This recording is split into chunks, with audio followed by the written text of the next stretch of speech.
내고 선교하라 라는 법을 만든 겁니다. 그러면 여기서 중요한 의문이 한 가지 드실 겁니다. 아니, 중요한 의문이 하나 들어야 됩니다.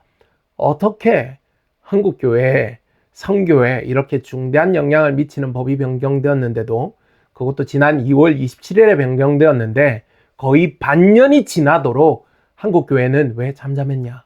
왜 아무도 목소리를 내지 않았냐? 이거 이상하지 않아? 이런 생각이 드실 겁니다. 제가 한국교회 총연합, 한국세계선교협의회 등 기독교 관련된 단체들, 선교 관련된 단체 등 이번 사건과 관련한 개신교 단체들의 대응을 면밀하게 살펴보았습니다. 한국교회 선교 관련 단체에서 이 사건을 제대로 인식한 것이 2026년 4월입니다. 법안은 지난 2026년 1월 19일 입법 예고를 거쳐 2월 10일 법제처 심사 완료, 2월 12일 차관회의, 2월 24일 국무회의를 거쳐 2월 27일 공포되었는데, 가장 큰 이해 당사자인 한국교회가 이런 법안이 만들어지고 한참 지나서야 안다는 것이 가능해? 이런 생각도 드시죠? 이런 일이 가능합니다. 법을 만들면서 국민과 이해 당사자와 소통하지 않기 때문입니다.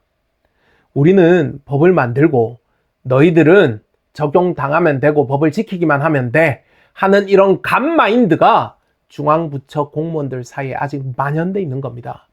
국민의 생활에 큰 영향을 미치지만 법은 국민들이 전혀 모르게, 심지어 이해 당사자들도 모르게 바뀔 수가 있는 것입니다.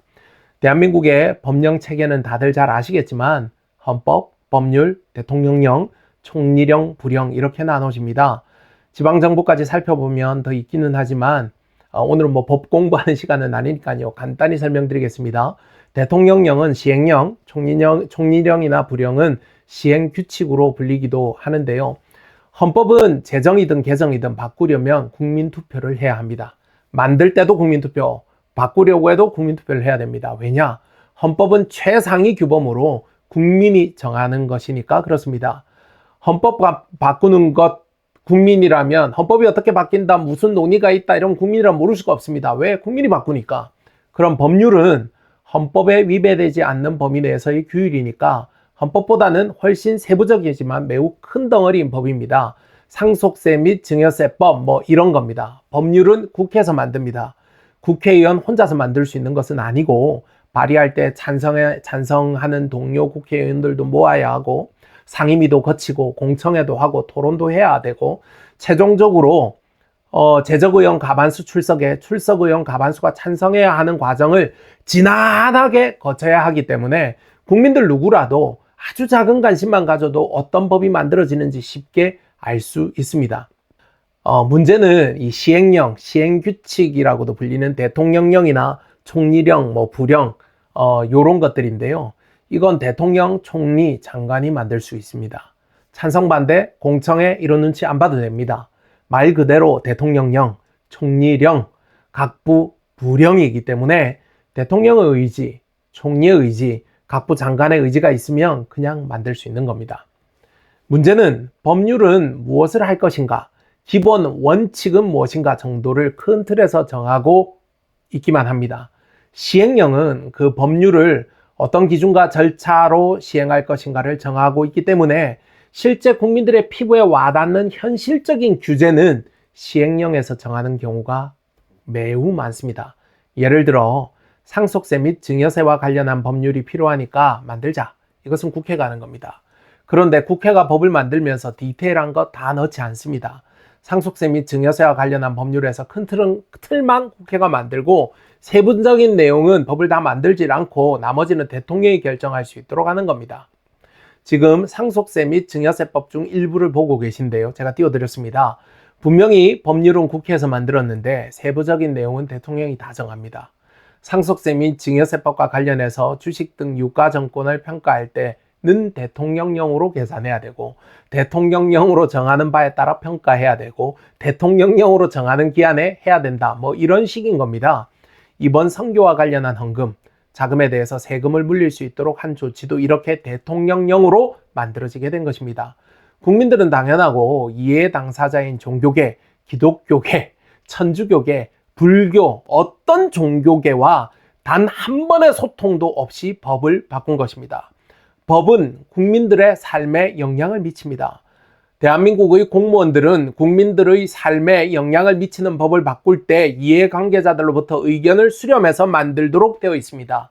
이번 법을 만들면서 단 한 번도 당사자인 종교계와 정부는 단 한 차례도 의견을 나눈 바가 없습니다.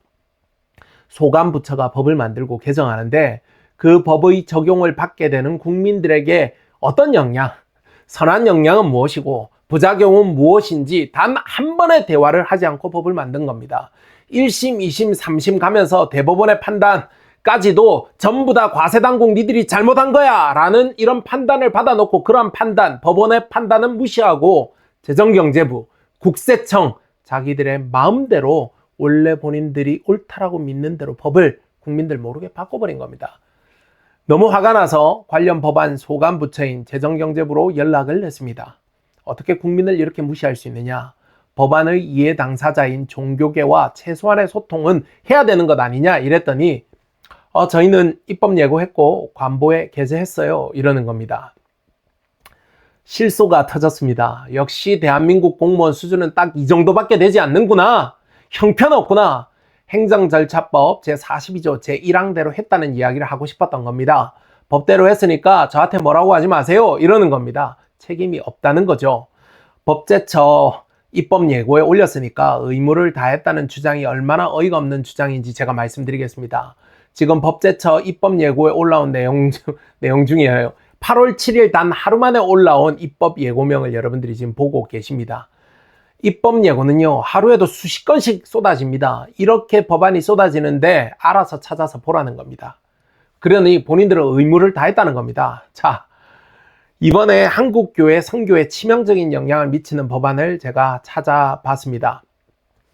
교회가 상속세 및 증여세법 관련 이슈가 있을 것이라는 이 상상을 하고 이 법안이 올라오면 살펴봐야지 하고 대기하고 있는 교회가 이 대한민국 안에 있을까요? 저는 확신합니다. 단 한 교회도 없습니다. 이번에 문제가 되는 대통령령 입법 예고를 살펴보겠습니다. 제목만 보고는 누가 영향을 받는지 알 길이 없죠. 그렇지 않나요?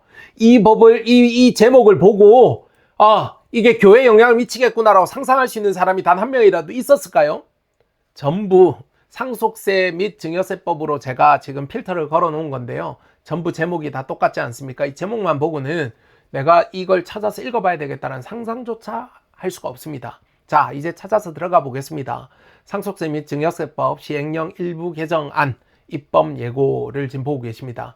먼저 개정 이유를 읽어봐야 됩니다. 여러분들 정말 중요합니다. 대한민국 정부가 국민들을 어떻게 기만할 수 있는지, 어떻게 교회와 법 위에 설 수 있는지 읽어봐야 됩니다. 개정 이유는 뭐라고 되어 있나요? 한번 먼저 읽어보시죠. 이해 불가능한 말만 나열돼 있죠. 제가 정말 쉽게 요약을 해드리겠습니다. 다자간 매매 체결 회사를 통한 주식거래의 증여 추정, 제외 범위를 명확히 정하고 자산의 80% 이상이 주식, 부동산인 비상장 법인 주식의 평가 방식을 합리적으로 보완하기 위한 개정이다. 이렇게 되어 있습니다. 무슨 말인지 제가 요약 설명해도 전혀 모르시겠죠. 이건 이해가 안 되는 게 정상적인 사람입니다. 좋습니다. 어쨌든 간에 매우 복잡한 내용을 위해서 자산의 80% 이상인 주식 부동산인 비상장 법인의 주식평가 방식을 합리적으로 보완하기 위해서 이번 법을 개정하는구나 라고 여러분들이 이해할 수 있도록 분명히 재정경제부에서 그렇게 써놨습니다. 이렇게 써 있는 겁니다. 개정 이유를 읽어보고 난 다음에 여러분들 정말 조스픽의 말을 듣지 말고 여러분들이 개정 이유를 읽어보고 대한민국의 어느 종교단체가, 대한민국의 어느 교회가 우리의 포교회, 우리의 선교 사업에 영향을 미치는 내용이구나 라고 상상하고 그 아래에 있는 주요 내용을 읽어보겠습니까? 말도 안 되죠. 그런데 이 아래에 있는 주요 내용을 읽어보면요, 놀라운 게 숨겨져 있습니다. 다항에 공익법인 등에 해당하는 종교사업의 범위를 비영리 내국법인 또는 거주자가 운영하는 종교사업으로 함이라고 써놓은 것입니다. 제가 볼 때요, 이건 대단히 심각한 기만이고 속임수입니다. 좀 심하게 얘기하면요, 사기치는 거죠. 개정의 이유는 다자간 매매 체결 회사를 통한 주식 거래와 관련해서 일부 미비점을 개선, 보완하는 것이 취지라고 밝히고 있는데 아래 숨겨진 내용은 종교계의 포교와 선교를 제한하는 내용을 넣은 것입니다. 이렇게 숨겨서 법안을 통과시킨 겁니다. 그리고 주요 내용의 다항을 여러분들 한번 다시 읽어보세요. 이걸 읽어보고도 정말 법에 대해서 전문적이지 않으면 이 내용을 보고 선교가 제약이 되겠구나. 내가 해외로 선교를 위해서 송금하는 금액이 증여세 대상이 되겠구나라는 이해가 여러분들 되실까요? 이렇게 숨겨서 법안을 내놓고 입법 예고를 법제처에 올려놓으면 누가 알고 이 법안에 대한 입법 의견을 제안할 수 있겠습니까? 그러니까 입법 의견이 당연히 0이 나오는 겁니다. 빵! 아무도 이 입법에 대한 의견이 없었습니다. 여러분들 한국 교회 선교 관련 단체에 이 입법 예고를 알려주기만 했어도 그 사전에 묻기만 했어도 입법 의견이 0이 나올 수가 있었을까요? 이 입법에 아무런 의견이 없었습니다 라고 보고하고 법제처 통과, 차관회의 통과, 국무회의 통과, 그리고 대통령 이름으로 공포가 된 것입니다. 이재명 대통령은 이 법안이 무엇을 의미하는지 알고 사인을 한 것일까요? 제가 재정경제부 직원에게 전화를 좀 했습니다. 매우 나무랐습니다. 앞서 말씀드렸지 않습니까? 당신 생각이 참 잘못됐다. 그래, 행정절차법에 나오는 대로 입법 예고하고 관보에 게재했으니 책임이 없다. 당신 말이 그 말 아니냐? 이게 말이 되냐? 당신들 재정경제부가 한 행위는 일종의 입법 활동인데 행정의 입법 활동을 규정하고 있는 행정기본법 제38조 2항 제1호를 읽어봐라. 행정의 입법 활동은 일반 국민 및 이해관계자로부터 의견을 수렴하고 관계기관과 충분한 협의를 거쳐 책임있게 추진되어야 하도록 규정하고 있다. 아니야. 단 한 번이라도 종교계의 이해 당사자들과 소통했느냐? 라고 물었습니다. 돌아온 답변이 어땠을까요? 뻔하죠. 단 한 차례 소통도 없었습니다. 이것이 대한민국 정부가 일을 하는 방식이고 국민들을 대하고 종교계를 대하고 교회를 대하는 방식인 것입니다. 이재명 대통령이 소통을 강조하고 국무회의를 실시간으로 중계하기도 하고 있지 않습니까? 엉뚱한 소리하는 공무원들 혼내주는 것도 보여주고 국민들을 위해서 이렇게 해야 된다 저렇게 해야 된다 뭐 좋은 말씀 많이 하고 있지 않습니까? 그런데 국무회의 국민들에게 보여주는 건 1차입니다. 2차 법안 심사 이런 것들은요 다 비공개로 진행이 됩니다.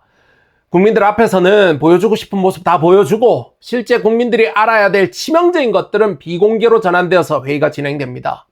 어떤 내용들이 오가는지 국민들 알 길이 없지 않습니까? 중앙부처의 부처가 이렇게 국민들을 기만하고 대법원의 판결을 무시하고 개정 이유와 상관없는 법안을 끼워 올려서 대통령의 재가를 받아서 법안을 공포하는 것이 어떤 소통을 의미합니까? 이재명 대통령이 말하는 소통이 이런 것입니까? 이재명 대통령은 이 개정안을 받았을 때 이런 질문을 했어야 합니다. 이 법안의 목적이 무엇이냐? 누가 이 법안의 영향을 받느냐? 이 법안의 영향을 받는 국민들, 이해 당사자들과 주무부서는 충분한 소통을 하고 법안에 충분한 내용을 담아 작성했느냐? 이 질문을 반드시 했었어야 됩니다. 만약 이재명 대통령이 재정경제부 장관에게 이 질문을 국무회의를 하면서 했고 재정경제부 장관이 네, 그렇다, 그렇습니다 라고 답변을 했다면 재정경제부 장관은 대통령과 국민을 기만한 것입니다. 최소한 이재명 대통령이 이러한 질문을 하지 않았다면 이재명 대통령은 대통령으로서의 소통을 강조할 자격이 없는 것이고 그 질문을 했는데 충분히 검토했고 이 법안을 제가해도 됩니다 라는 답변을 재정경제부 장관으로부터 받았다면 이재명 대통령은 부하 공무원들로부터 기만을 당하고 있는 것입니다. 어떤 쪽이든 이것은 무능이고 소통의 부재를 말하고 있습니다. 행정기본법에서 명시한 국민과 이해관계자의 의견을 충분히 수렴하지 않았고 대법원의 판결을 무시하고 작성된 한국교회 선교를 제약하는 이번 법안은 원천 무효화되어야 합니다. 이재명 대통령은 이 법안에 대한 재검토를 지시해야 할 것입니다.